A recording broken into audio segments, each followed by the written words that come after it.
नमस्कार, मैं Dhananjay Kumar, the public India में आपका स्वागत है। बिहार में चुनाव में अभी समय है, इस साल के आखिर तक कहा जा रहा है। अक्टूबर-नवंबर तक चुनाव शुरू होगा वहाँ।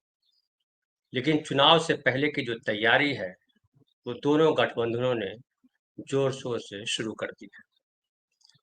प्रधानमंत्री नरेंद्र मोदी अब तक 4 बार जा चुके हैं बिहार और राहुल गांधी का 5वां दौरा 6 जून को हो रहा है। 6 जून को राहुल गांधी राजगीर में जो सम्मेलन होने जा रहा है उसमें पहुंच रहा है 6 जून को। अभी कल परसों बिहार में जो है मोदी जी गए हुए थे और बिहार में मोदी जी ने ऑपरेशन सिंदूर के तहत, हालांकि वो यात्रा थी, लेकिन ऑपरेशन सिंदूर वाली यात्रा वहां जाकर के जो है सामाजिक न्याय पे पहुंच गई। और समझिए लगभग एक तरह से कि प्रधानमंत्री ने जो बोला अपने भाषणों में, उसमें साफ-साफ पता चलता है कि बिहार में चुनाव जो है वो ऑपरेशन सिंदूर पे नहीं लड़ा जाएगा, बल्कि वो सामाजिक न्याय पे लड़ा जाएगा। सामाजिक न्याय, हालांकि बिहार से उसका बड़ा पुराना रिश्ता है और 60s के दशक में जब इसकी लड़ाई शुरू हुई थी, जगदेव बाबू का वहाँ खास करके नाम लिया जाता है, जगदेव प्रसाद कुशवाहा जी।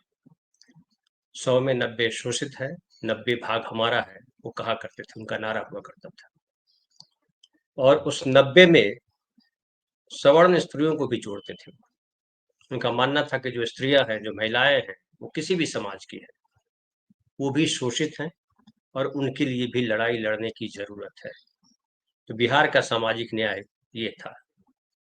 इसलिए देखिए कि जब नीतीश कुमार ने सत्ता संभाली तो महिलाओं को विशेष, एक तरह से कहिए कि आरक्षण दिया गया। 50% पंचायत चुनाव में उनको आरक्षण मिला, 35% नौकरियों में आरक्षण दिया गया। हालांकि उन स्त्रियों में है वो सवर्णों के लिए अलग है और जो पिछड़े कास्ट की स्त्रियां हैं या और है उनके लिए भी बटा हुआ है, लेकिन आरक्षण है, महिलाओं का अलग अलग आरक्षण है उसमें। और उस आरक्षण के आधार पर बिहार में काफी परिवर्तन भी देखा जा सकता है कि महिलाएं बहुत बदली है, वहाँ वहाँ की जीवन स्थिति जो है बदली है महिलाओं की। और महिलाएं तमाम क्षेत्रों में, चाहे वो शिक्षा का क्षेत्र हो, चाहे वो राजनीतिक क्षेत्र हो, या तमाम क्षेत्रों में महिलाओं का प्रतिशत बढ़ा है। हालांकि विधानसभा और लोकसभा में महिलाओं का प्रतिशत उस तरह से नहीं बढ़ा है, लेकिन एक मैं मानता हूं कि जो जिस तरह से, हालांकि लालू प्रसाद यादव जी ने राबड़ी देवी को जो चीफ मिनिस्टर बनाया था, वो महिला होने के नाते नहीं बनाया था, बल्कि इसलिए बनाया था कि वो उनकी पत्नी थी। लेकिन राबड़ी देवी के मुख्यमंत्री बनने से जो बिहार का समाज है, जो महिलाओं की स्थिति है, उसमें एक परिवर्तन आया।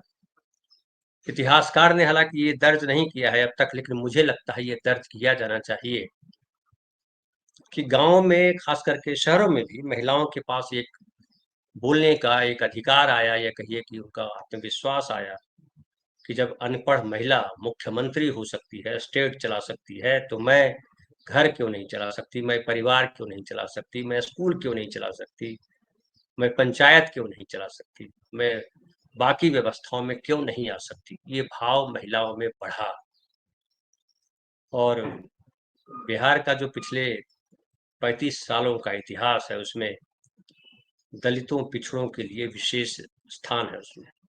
लालू प्रसाद यादव मुख्यमंत्री हों या राबड़ी देवी मुख्यमंत्री रहीं या नीतीश कुमार मुख्यमंत्री रहे, इन तमाम मुख्यमंत्रियों के काल में पिछड़ों के लिए कम से कम ये रहा कि उस तरह का सामाजिक भेदभाव नहीं हुआ, जिस तरह का भेदभाव जो है देश के स्तर पर अगड़े पिछड़े ये सब होते रहे। फिर भी अभी वहाँ काफी कुछ किए जाने की जरूरत है और ये जरूरत तब और बढ़ जाती है जब देश में एक ऐसी पार्टी का शासन हो जो मनुस्मृति की बात करता हो, जो आरक्षण के विरोध में खड़ा हो, जो जातीय भेदभाव को सीधे तौर पे तो बढ़ावा न देता हो, लेकिन अप्रत्यक्ष तौर पे उसके नेता जातीय भेदभाव को बढ़ावा देते हैं। बीजेपी का या आरएसएस का जो रिकॉर्ड रहा है, उसमें ये रहा है कि आरक्षण को लेकर के उनके मन में अच्छे भाव नहीं रहे। आरक्षण को हमेशा उन्होंने जो प्रतिभा है उसके साथ कहा कि प्रतिभा के लिए आरक्षण जहर की तरह है, प्रतिभा को दबाने वाला है आरक्षण। हालांकि खुद नरेंद्र मोदी जी ने जब 2017 में ईडब्ल्यूएस लागू किया और उसमें कहा कि आरक्षण है ये इकोनॉमिक वीकर सेक्शन के लिए और आर्थिक आधार पर आरक्षण की बात की, लेकिन दरअसल वो आर्थिक आधार पर जो आरक्षण है वो सवर्णों का आरक्षण है, उसमें बाकी कास्ट के लोग शामिल नहीं है। ईडब्ल्यूएस में सिर्फ उन्हें ही आरक्षण मिलता है जो सवर्ण समाज के लोग हैं। सवर्ण समाज के लोग बिहार में अगर जाति गणना जो हुई है उसके उसके डेटा पे हम बात करें तो बिहार में मुस्लिम समाज को मिला करके 15% होते हैं। मतलब सारे सवर्ण, वो हिंदू हो या मुस्लिम हो, तो सवर्ण से मिल जाए तो 15% के आसपास होते हैं।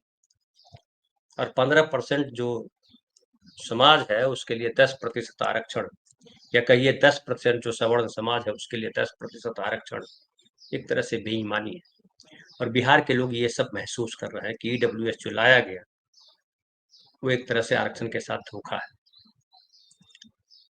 नीतीश कुमार ने ईडब्ल्यूएस लागू किया जब राजनीतिक तौर पे जब वो सर्वे हुआ, जाति गणना हुई बिहार में, और उस जाति गणना के बाद जब आरक्षण का प्रतिशत बढ़ाया गया बिहार विधानसभा में, उसका प्रतिशत बढ़ाया गया, बढ़ा करके 65% किया गया। उसी समय 10% का आरक्षण ईडब्ल्यूएस का भी लागू किया नीतीश कुमार ने। तो 10% का आरक्षण तो लागू हो गया बिहार में, लेकिन जो 65% बढ़ाया था आरक्षण, 50% से आगे ले गए थे, वो लागू नहीं हो सका, क्योंकि पटना हाई कोर्ट ने उस पर रोक लगा दी, कहा कि यह संवैधानिक है। फिर सुप्रीम कोर्ट गए, वहां से भी राहत नहीं मिली, पर वो राहत नहीं मिली थी क्योंकि संविधान में यही है कि 50% से आगे आरक्षण नहीं हो सकता है। तो ये माना जा रहा है कि जो नीतीश कुमार जी के बहाने, नीतीश कुमार जी के पीछे छुपकर बीजेपी ने बिहार में आरक्षण के साथ खेला किया। ईडब्ल्यूएस तो लागू करवा लिया, लेकिन जो पिछड़ों और दलितों का आरक्षण प्रतिशत बढ़ाया जाना था वो नहीं बढ़ाया गया, और ये एक तरह से समाज के जो दलित पिछड़ा समाज है उसके साथ धोखा हुआ।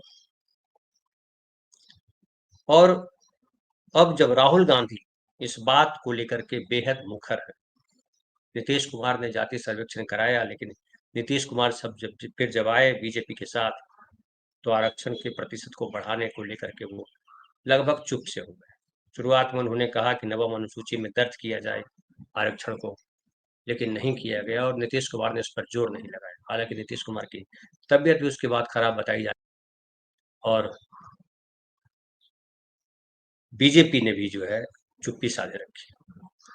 लेकिन राहुल गांधी लगातार पूरे राष्ट्र स्तर पर या कहिए पूरे देश भर में घूमते रहे और आरक्षण के कैप बढ़ाए जाने को लेकर के बात करते रहे, जाति गणना को लेकर के बात करते रहे। इसको लेकर के राहुल गांधी को संसद में भी गाली खानी पड़ी। अनुराग ठाकुर का वो भाषण याद कीजिए जब उन्होंने कहा था कि जिसकी जाति का पता नहीं वो जाति गणना की बात कर रहे हैं। लेकिन बीजेपी की देखिए कथनी करनी, या कहिए बीजेपी की आदत जो है, जो आरएसएस की आदत है थूक कर चाटने की, वो हुआ। राहुल गांधी ने कहा था कि इसी सदन में हम जाति गणना पास करवाएंगे, और वो हुआ। जाति गणना के लिए खुद बीजेपी ने घोषणा की कि जाति गणना हम करवाएंगे। अब जाति गणना जब करवाएंगे तो मीडिया ने प्रसारित किया कि जाति गणना पे भी विपक्ष से मुद्दा छीन लिया। लेकिन बीजेपी के लिए इतना आसान नहीं है कि वो मुद्दा छीन ले। आरक्षण को लेकर के कांग्रेस को वो कोसते तो है, लेकिन वो बताते हैं कि राहुल गांधी के पिताजी राजीव गांधी, उन्होंने किस तरीके से जब बीपीसी ने आरक्षण लागू किया था पिछड़ों के लिए, तो पानी पी पी करके आरक्षण के खिलाफ बोल रहे थे। लेकिन बीजेपी के लोग अपने बारे में नहीं बताते रहे कि वो क्या कर रहे थे तब। ठीक वैसे जिससे भगत सिंह के बारे में कहते हैं कि गांधी अगर चाहते तो भगत सिंह को बचा लेते, गांधी ने नहीं बचाया। लेकिन ये नहीं बताते कि जो जनसंघ के लोग थे, जो संघ के लोग थे, जनसंघ तो तब था नहीं, लेकिन जब जो संघ के लोग थे, हिंदूवादी लोग थे, उन्होंने क्यों नहीं बचाया, वो भगत सिंह के साथ क्यों नहीं खड़े हुए। तो वैसे ही भाजपा जो है वो 90 में भाजपा बन चुकी थी, तो भाजपा जो है क्यों आरक्षण के पक्ष में नहीं खड़ी थी, और क्यों भाजपा जो है बीपी सिंह ने लागू किया तो भाजपा के जो नेता थे अटल बिहारी वाजपेयी और लाल कृष्ण आडवाणी, मुझे वैसे लाल कृष्ण आडवाणी जो है रथ लेकर के क्यों निकले थे, और रथ निकल के निकले थे, उसका मकसद क्या था। देश में अगड़ा पिछड़ा का एक तरह से कहिए झगड़ा शुरू हो गया था, उसको बढ़ावा देने में कहते हैं कि सवर्ण जातियों का बड़ा रोल था और सवर्ण नेताओं का रोल था। और जो बीजेपी के नेता अटल बिहारी वाजपेयी और आडवाणी दोनों को लगा कि अब जब रथ लेके निकले हैं तो ये हिंदू एकता के लिए निकले, और बिहार में उसको लेकर के दिल्ली में सरकार गिरी, बिहार में लालू प्रसाद यादव ने राष्ट्रीय जनता दल बनाया और फिर तमाम चीजें हुई। लेकिन उसके बाद जब सरकार आई मनमोहन सिंह की 2006 में, कांग्रेस की सरकार थी उस समय, मनमोहन सिंह कांग्रेस पार्टी के नेता थे और अर्जुन सिंह भी कांग्रेस पार्टी के नेता थे। अर्जुन सिंह ने शिक्षण संस्थानों में आरक्षण लागू किया पिछड़ों के लिए भी।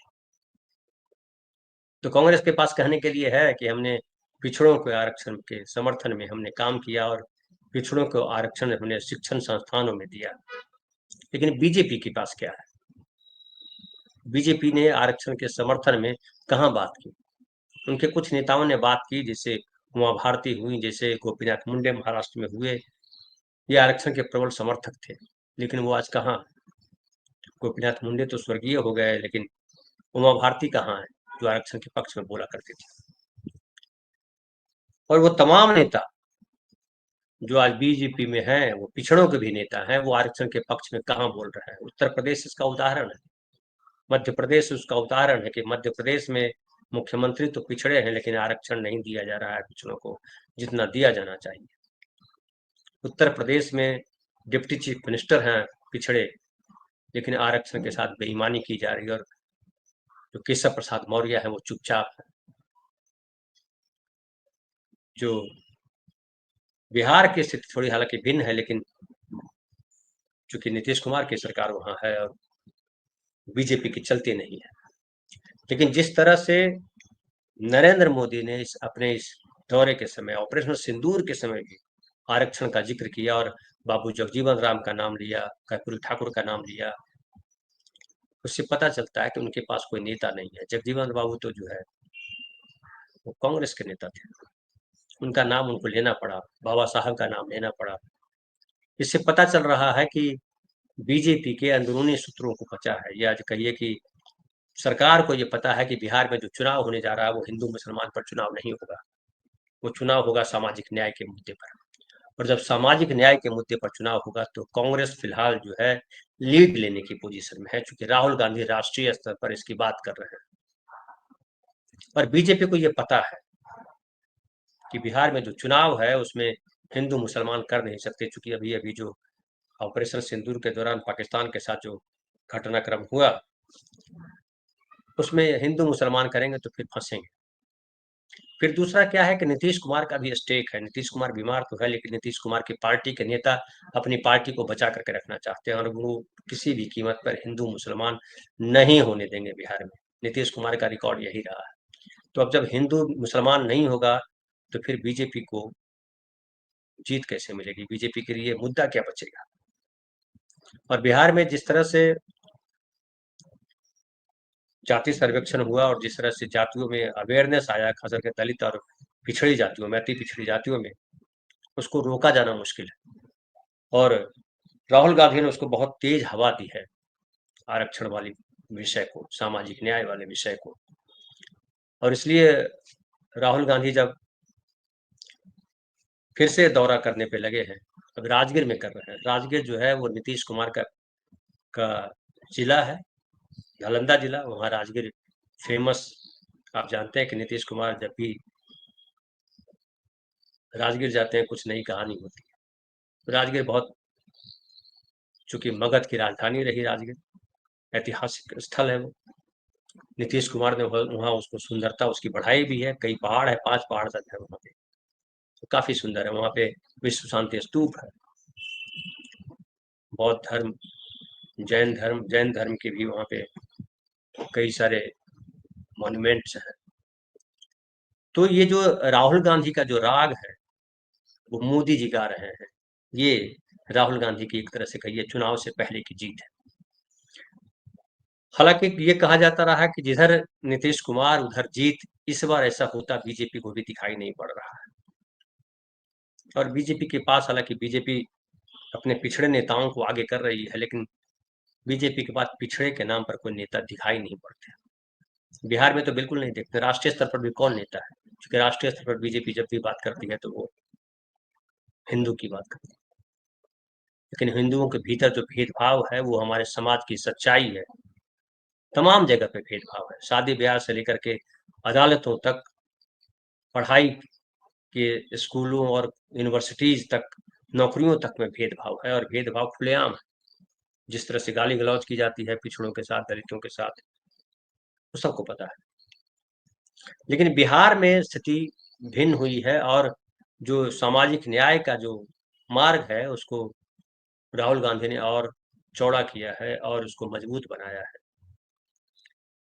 और राहुल गांधी के साथ हालांकि तेजस्वी यादव हों या माले के नेता हों या मुकेश सहनी हो, ये सब हैं, वो सब उसी समाज से आते हैं, पिछड़े समाज से आते हैं।